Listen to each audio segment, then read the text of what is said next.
Retrieval practice, sometimes known as the testing effect, is frequently used in education and involves testing yourself on the content that needs to be remembered. It's a robust effect in the literature and actively contributes to long-term learning relative to simply restudying the information. But an important question is whether retrieval practice only really works for the information that is directly tested, or whether it transfers to untested but related material. In this study, we used highly integrated multi-element episodic event triplets to assess transfer.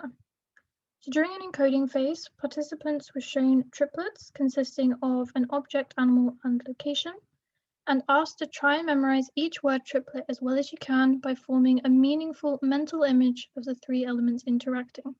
So for the example here of spider, carrot, and circus, I think of a spider walking a tightrope whilst balancing a carrot. Following this, they then completed retrieval practice on a third of the triplets, where they were presented with a cue from the triplet and a category cue for another element, so in this case, location. They then had to type in the location that went with spider, so in this case, circus.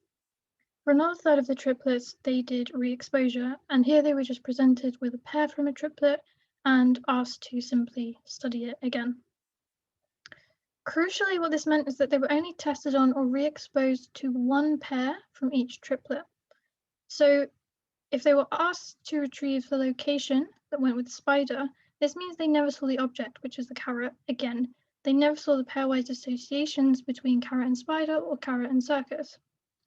So this allowed us to look at the retrieval practice effects, condition A, versus re-exposure in condition C, as well as a control condition.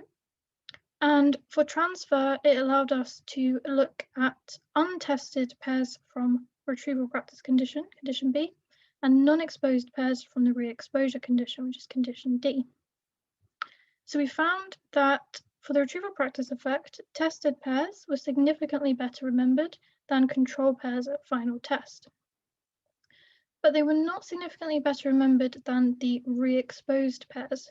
And we think this might be because for highly integrated information, re-exposure elicits some automatic retrieval, so the two conditions weren't as distinct as anticipated.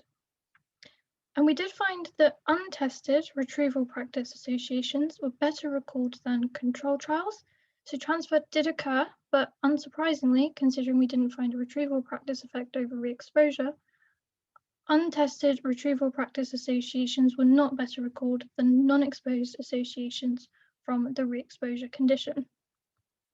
So using this highly integrated paradigm, we demonstrated that transfer does occur from tested to untested material, which is a positive finding for the educational applications of retrieval practice. But the next step is to assess the boundary conditions of this effect. So how much less integrated does the material need to be before the transfer effect disappears?